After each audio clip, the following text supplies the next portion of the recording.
தயவு செய்து எந்த ஒரு குழந்தையும் விட்டுறாதீங்க. இன்னும் சொல்ல போனா நல்லா பிரைட்டா சூப்பரா ஸ்மார்ட்டா படிக்கக்கூடிய ஒரு குழந்தை வருவான், என்ன பண்ணாலும் ஃபர்ஸ்ட் கையத்துக்கு பதில் சொல்லுவான். அந்த குழந்தைய விட எதுவுமே பண்ணாம சும்மாவே இருப்பான் ஒரு குழந்தை. அது உங்க குழந்தை, அவங்க அப்பா அம்மாவுக்கு மட்டும் கிடையாது, உங்க குழந்தை. அவர் உள்ள கொண்டு வாங்க. அப்புறம் வகுப்பறை இருக்குல்ல, வகுப்பறை, நம்ம வகுப்பறை ரொம்ப காலமாக நாம தான் பேசுறோம், டீச்சர்ஸ் நாம பேசிட்டு இருக்கோம், பையனை பேச வரல, குழந்தை பேச வரல. மீறி பேசினா ஒரு ஃபேமஸ் டைலாக் இருக்கு, என்னது? சைலன்ஸ். சைலன்ஸ் கூட சத்தமா தான் சொல்லுவோம். Keep finger on your lips. அவனை பேசவே வரதில்லை. ஒரு சகோதரனா நான் ஒரு ரெக்வெஸ்ட் பண்றேன் உங்ககிட்ட, நாம் குறைவாக பேசி அந்த மாணவ மாணவிகளை கொஞ்சம் நிறைய பேச விடுங்க. அவன் எதுவும் பேசட்டும், துடுக்குத்தனமா பேசட்டும், அவனுக்கு தெரிஞ்சதை பேசட்டும், அவன் பிலீவ் பண்ற ஒரு சிஸ்டத்தை பத்தி பேசட்டும், கேள்விகள் கேட்கட்டும், தப்பா கூட சொல்லட்டும், ஆனா பேசட்டும்.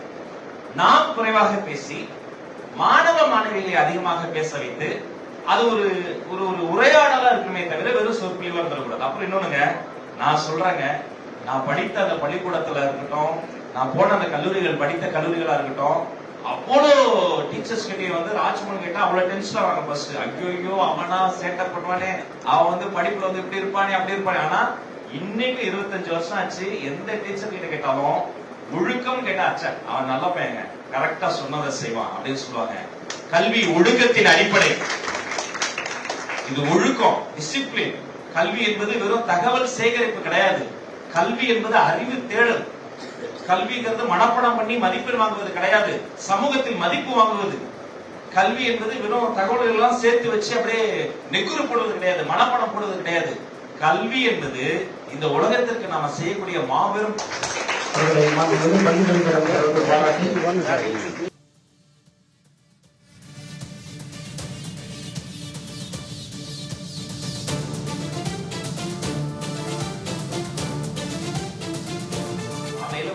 பண்ணி வகுப்பறையில போய் நீங்க ஒரு விளக்கு ஆன் பண்ணீங்கன்னா ஒரு தலைமுறைக்கே வெளிச்சங்க. அந்த தலைமுறை குலைச்சுக்கும்.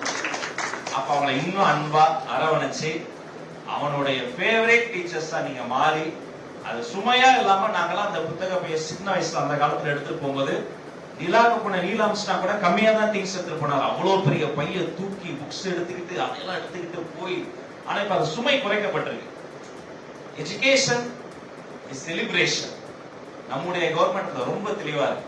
பள்ளிக்கூடம் வருகிற பொழுது சோகமாகவும், மணி அடிச்சு வீட்டுக்கு போகும்போது சந்தோஷமாவும் இருக்கிற அந்த சூழலை மாற்றி, பள்ளிக்கூடம் வருகிற பொழுது என் டீச்சர்ஸா பார்க்கணும், என் சாரா பார்க்கணும், மேமா பார்க்கணும், அங்க போய் என் ஃப்ரெண்ட்ஸா பார்க்கணும்னு சந்தோஷமா, ஒரு உற்சாகமா சிறகடித்து நம்ம பிள்ளைகள் வரக்கூடிய ஒரு சரணாலயமாக நாங்க மாற்றணும். இன்னொன்னு சொல்லிக்கிறேன், உங்களுக்கு யாருக்கு எந்த அதிகாரிக்கு என்ன ஒரு உதவியோ என்ன ஒரு சங்கடம் இருந்தாலும் சரி, அதை தீர்த்து வைப்பதற்கான எல்லா வேலையும் செய்வதற்கு திறந்த மனதோடு, என்னுடைய ஆபீஸ் உங்களுக்கு தெரியும், சாருக்கு தெரியும், என் டோர் எப்பவுமே திறந்துருக்கு. உங்களுக்கு ஏதாவது ஒரு கோரிக்கை இருந்தா கூட தயவு செய்து மனு எழுதி கொடுங்க. அந்த மனு சீராய்வு குழு நான் வந்து ஏற்படுத்திக்கிட்டு இருக்கேன், அதெல்லாம் நிவர்த்தி செய்யப்படும். மீண்டும் சொல்கிறேன், நீங்க வெறும் அதிகாரிகளோ டீச்சர்ஸும் கிடையாது, நீங்க யாரு? Change ambassadors. எப்படி இருக்கீங்க எல்லாரும்? எப்படி இருக்கீங்க? நல்லா உற்சாகமா சொல்லுங்க, எப்படி இருக்கீங்க? ஆமா, பாசிட்டிவா இருங்க. குழந்தைகிட்ட ரொம்ப உற்சாகமா சிரித்த முகத்தோட இருங்க. ஒரு குட்டி குழந்தைய போய் நீங்க வந்து வா அப்படின்னா வராது, ஒரு அம்மா கிட்ட இருந்து வந்துருமா. ஆனா செல்லக்கூடிய ராஜாத்தி வாடி வாடி வாடி வாடி தங்கம் அப்படின்னா வந்துடும், அம்மா விட்டு அப்படி சிரிச்ச மாதிரி வந்துடும். அப்படி அப்ரோச் பண்ணுங்க. இந்த ஒரு பயிற்சி வெறும் பயிற்சியா பார்க்காம எட்டனதர் ட்ரைனிங் ப்ரோக்ராமா நீங்க அப்படி பர்சீவ் பண்ணாம, பட் இது ஒரு எட்டனதர் ட்ரைனிங் ப்ரோக்ராம் கிடையாது, ஒரு தலைமுறைக்கான மாற்றம், ஒரு சேஞ்ச். அந்த சேஞ்சுக்கான அம்பாசடர்ஸ் என்பதை நீங்கள் மனதில் இருந்துங்கள்.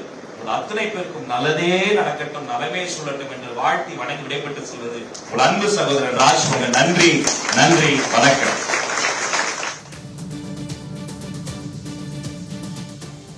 அண்மை செய்தி.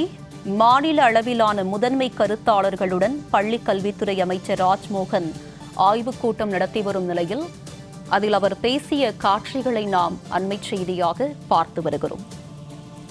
மாநில அளவிலான முதன்மை கருத்தாளர்களுடன் பள்ளி கல்வித்துறை அமைச்சர் ராஜ்மோகன் ஆய்வுக் கூட்டம் நடத்தி வரும் நிலையில் தற்போது அதில் அவர் பேசிய காட்சிகளை நாம் அண்மை செய்தியாக பார்த்தோம். இது பற்றிய கூடுதல் விவரங்களுடன் இணைகிறார் எமது செய்தியாளர் லாவண்யா. அவரிடம் விவரங்களை கேட்டு பெறலாம். லாவண்யா, பள்ளி கல்வித்துறை அமைச்சர் ராஜ்மோகன் தற்போது ஆய்வுக் கூட்டத்தில் பேசிய விஷயங்கள் என்ன? 1 முதல் 3ஆம் வகுப்பு வரை பள்ளி திறப்பு குறித்த அறிவிப்பையும் வெளியிட்டிருக்கிறார். இது பற்றிய விவரம். வணக்கம். சென்னை நுங்கம்பாக்கம் டிபிஐ வளாகத்தில் தற்பொழுது பள்ளி கல்வித்துறை அமைச்சர் ராஜ்மோகன் அவர்கள் முதன்மை கல்வி கருத்தாளர்களுடன் தொடர்ந்து ஆலோசனையில் ஈடுபட்டு வருகிறார். 1 முதல் 3ஆம் வகுப்பிற்கு புதிய பாடத்திட்டம் அறிமுகப்படுத்தப்பட்டுள்ள நிலையில் பாடத்திட்டத்தை பயிற்றுவிப்பது குறித்து மாநில அளவிலான முதன்மை கருத்தாளர்களுடன் பள்ளி கல்வித்துறை அமைச்சர் ராஜ்மோகன் ஆலோசனை நடத்தி வருகிறார். மேலும் நேற்று தலைமைச் செயலகத்தில் 1 முதல் 3ஆம் வகுப்பு பயிலக்கூடிய மாணவ மாணவிகளுக்கான புதிய பாடத்திட்டத்தினை அவர் வெளியிட்டார். அது மிக முக்கியமானதாக பார்க்கப்படுகிறது. மேலும் பள்ளிகள் சிறப்பு பற்றியும் ஒரு திட்டவட்டமான ஒரு செய்தியை அவர் கொடுத்தார். 4ஆம் வகுப்பிலிருந்து 12ஆம் வகுப்பு பயிலக்கூடிய மாணவ மாணவிகளுக்கு ஜூன் 1ஆம் தேதி பள்ளிகள் திறக்கப்படும் என்றும், அதே போல 1ஆம் வகுப்பிலிருந்து 3ஆம் வகுப்பு பயிலக்கூடிய மாணவ மாணவிகளுக்கு ஜூன் 4ஆம் தேதி பள்ளிகள் திறக்கும் என்ற மிக முக்கியமான தகவலை அவர் வெளியிட்டார். அதே போல நாளை 10ஆம் வகுப்பிற்கான அந்த பொதுத் தேர்வு முடிவுகள் வெளியாக இருக்கிறது. மாணவ மாணவிகள் பெற்றோர்கள் மிகுந்த எதிர்பார்ப்போடு அந்த முடிவை நோக்கி காத்திருக்கிறார்கள்.